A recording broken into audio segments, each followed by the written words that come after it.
नमस्ते, स्वागत छ मनोज फोटोसप ट्युटोरियलमा। म तपाईहरूको शिक्षक मनोज बोहरा।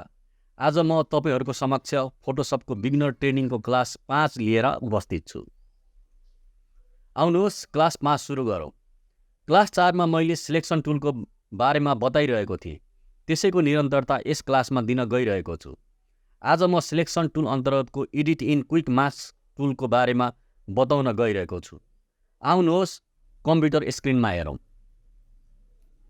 सबभन्दा पहिले अब यहाँ edit in quick mask tool कहाँनिर हुन्छ भन्दाखेरि यो सबभन्दा हाम्रो यो टुल बारको सबभन्दा तलपट्टि यो तपाईँले देखिरहनु भएको होला। यो जुन रेक्ट्याङ्गलभित्र एउटा गोलो बनाएको हुन्छ हैन, त्यो चाहिँ हाम्रो के हो भन्दाखेरि edit in quick mask tool हो।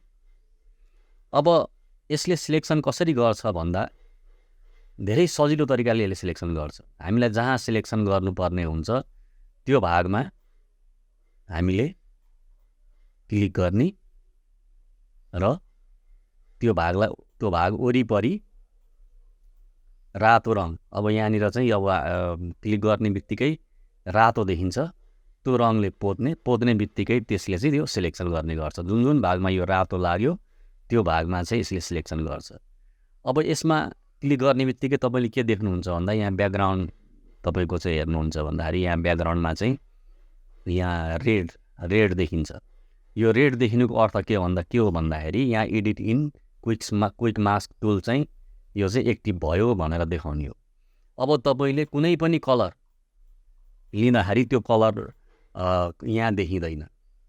यसले कालो र सेतो मात्रै कलर देखाउँछ। अब हेर्नुहोस् यहाँ ग्रे देखायो। अब अझै यतातिर ल्याउनुहोस्। अब यो हरियो कलरमा ल्याउनुहोस्। हरियो कलर पनि यसले देखाउँदैन हैन। यसले चाहिँ सिर्फ कालो र सेतो मात्रै रङ देखाउने गर्छ। र यसको काम के हो भन्दाखेरि कालो रङले चाहिँ सिलेक्सन गर्ने, सेतो रङले चाहिँ हटाउने काम गर्छ। जस्तो मैले यहाँ सेतो रङ लगाएँ हैन। अब यसले वरिपरिको भागलाई चाहिँ यसले हटाउने काम गर्छ। यो हटाउने काम गर्छ। यो यसको काम भनेको सिलेक्सन गर्नको लागि कालोले सिलेक्सन गर्ने, तपाईँले याद राख्नुपर्ने कुरा, सेतोले चाहिँ सिलेक्सन हटाउने काम गर्दछ। अब यसमा चाहिँ अब डबल क्लिक गरेर हेरौँ है त। यसमा डबल क्लिक गरेर हेरौँ। यहाँनिर मास्क एरिया र सिलेक्सन एरिया भन्ने हुन्छ। यदि तपाईँले रातो रङले जहाँ पोत्नु भएको छ त्यो रङलाई सिलेक्सन गर्नु छ भने सिलेक्टेड एरिया भनेर राख्नु। यदि मास्क एरिया राख्नु भयो भने उल्टोपट्टिको भागलाई त्यसले सिलेक्ट गर्ने काम गर्छ। उल्टोपट्टि जहाँ तपाईँले सिलेक्ट गर्नुभयो त्यसको उल्टोपट्टिको भागलाई चाहिँ यसले सिलेक्ट गर्छ मास्क एरिया भन्नेले। सिलेक्टेड एरियाले तपाईँले जहाँ सिलेक्ट गर्नु, जहाँ रातो रङ पोत्नु भयो त्यो भागलाई चाहिँ यसले सिलेक्टेड गर्ने गर्छ। अब यसको अप्सन बारमा जाउँ। यसको अप्सन बारमा के छ भन्दाखेरि अब यहाँनिर ओपेसिटी छ। अब काहीँ तपाईँले चाहिँ अब यहाँ जस्तो यहाँ तपाईँले सिलेक्ट गर्नुभयो हैन, edit in quick mask tool select गर्नुभयो हैन। अब यहाँ तपाईँले चाहिँ यहाँ व्हाइट भइरहेको छ, सरी यहाँ पहिले ब्ल्याक गर्नु पर्यो सिलेक्ट गर्नको लागि हैन। मैले यहाँ ब्ल्याक गरेँ है, ब्ल्याक गर्ने। अब तपाईँले ओपेसिटीको कुरा आउँदाखेरि अब यहाँ हेर्नुहोस्। अब यसले के गर्यो, यहाँ ग्रे आयो, सरी यहाँ यसले चाहिँ पुरै रातो रङ लगाइदियो। ओपेसिटी भनेको चाहिँ के काम गर्छ भन्दा ओपेसिटी तपाईँले घटाउनु भयो भने त्यसलाई चाहिँ ब्लरी रूपमा कुनै सिलेक्सन गर्नु पर्यो।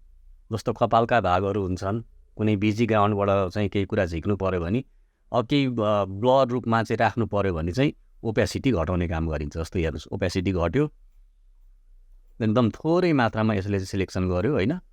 यो अब फ्लो घटाएर हेर्न सक्नुहुन्छ हैन। ल फ्लो घटाउनु भयो भने अब तपाईँको चाहिँ यहाँ 70% डिफल्ट बसिरहेको हुन्छ हैन। फ्लो घटाउनु भयो भने अब यसले फ्लो घटाउने काम गर्छ हैन। ओपेसिटी घटाउनु भयो भने चाहिँ अब त्यो ब्लरी एरियामा चाहिँ एकदम कम भाग सिलेक्ट गर्नको लागि, जस्तो मैले यहाँ हेरेँ एकदम थोरै मात्रामा आइरहेको छ 26%। अब यसलाई मैले बढाइदिन्छु 70%, अलिक बढाएर यसले सिलेक्सन गर्यो हैन। अब 100% मैले यहाँ गर्छु, यहाँ 100% गरेँ, 100%। ल पुरै रातो। यो चाहिँ हामीले यहीँ राखेका हुन्छौँ, यहाँ 50% भनेर राखिएको हुन्छ होइन।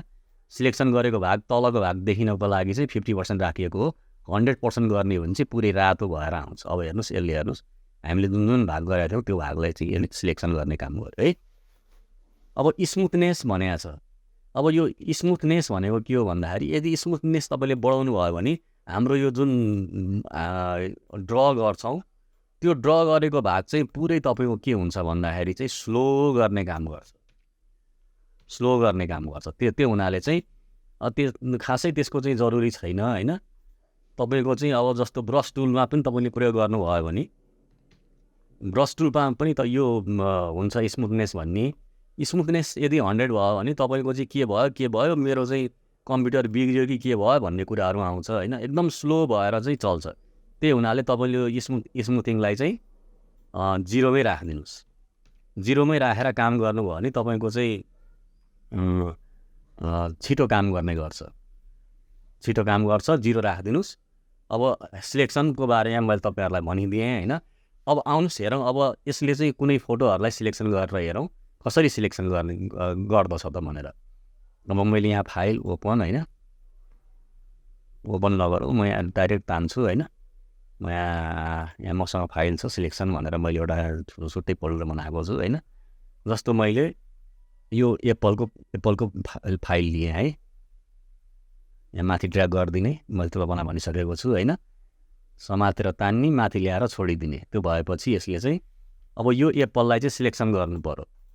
सिलेक्सन गर्ने त धेरै तरिका छन्, सजिलो तरिकाहरू पनि छन्, तर यो टुल पनि विशेष टुल हो। यो चाहिँ सजिलै सिलेक्सन गर्न सकिन्छ। जस्तो यो ब्रसको माध्यमबाट, जस्तो त यहाँनिर चाहिँ ब्याकग्राउन्ड चाहिँ व्हाइट राख्नुहोस् होइन, सिलेक्सन हटाउनको लागि काम लाग्छ। अब यसलाई चाहिँ हामीले कसरी सिलेक्सन गर्ने भन्दाखेरि, यहाँ त पुरै झ्याप्प यहाँ रातो देखियो होइन, यो देखिएन रातोमा। अब मैले यहाँ के गर्छु भन्दाखेरि यसलाई चाहिँ हरियो गरिदिन्छु। हरियो गर्दाखेरि सिलेक्सन देखिन्छ। त्यो भएर चाहिँ रातोमा त रातो देखिँदैन होइन। अब हेर्नु,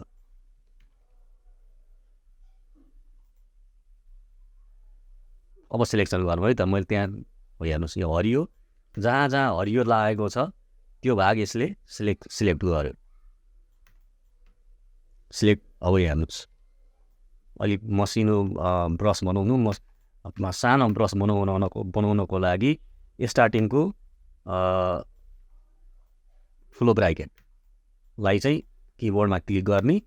ल हेर्नुहोस्, अब यसलाई सिलेक्सन गर्नको लागि यहाँ हामी वरिपरि यसको वरिपरि भागमा चाहिँ कलर गर्छौँ होइन। ल यतापट्टिको भाग मेरो बढी भयो भनेपछि अब व्हाइटमा ल्याएर चाहिँ हल्का यसलाई चाहिँ व्हाइटलाई मेटाइदिन्छौँ होइन। अब फेरि ब्ल्याक ल्याउँछौँ, ब्ल्याकले चाहिँ यहाँनिर सिलेक्सन गर्छौँ, ब्ल्याकले सिलेक्सन गर्ने। अब बिचको भागमा त ठुलो पार्दा पनि हुन्छ ब्रसलाई, छेउको भाग सिलेक्ट गर्नलाई चाहिँ गाह्रो हुन्छ, त्यो हुनाले ब्रस सानो गर्नु पऱ्यो है। ब्रस सानो गर्ने र पुरै भागलाई पोतिदिने कलरले। यो जुन कलर आएको छ त्यो कलरले पुरै भागलाई पोतिदिने होइन। ल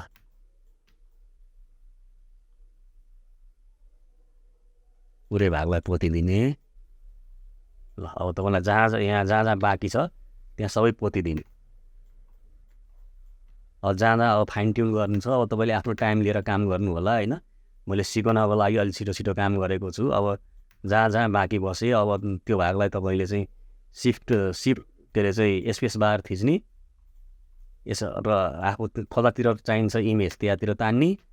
अब जस्तो मैले यसलाई ठुलो बनाएँ होइन, ठुलो बनाएर अब यहाँनिर चाहिँ यो भागलाई पोतिदिने।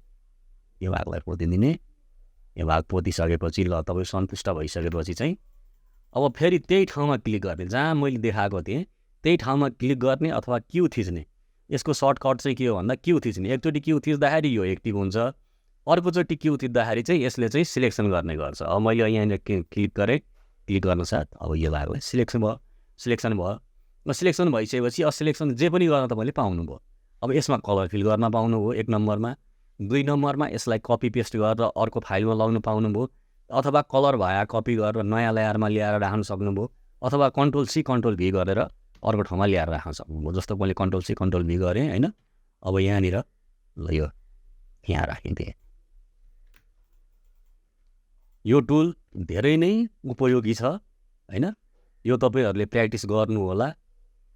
र आज म यति मात्रै भन्न चाहन्छु। अब बाँकी अरू क्लासमा म पेन टुल लिएर आउँदैछु। पेन टुल पनि एकदम सिलेक्सनको लागि सशक्त टुल हो होइन। अरू क्लासमा म तपाईँलाई पेन टुल लिएर आउने नै छु। अहिलेको लागि बिदा चाहन्छु। धन्यवाद। र कुनै पनि तपाईँले नबुझ्नु भएको कुराहरू छ भने तल कमेन्ट बक्समा कमेन्ट गर्न चाहिँ नभुल्नु होला। ल त धन्यवाद।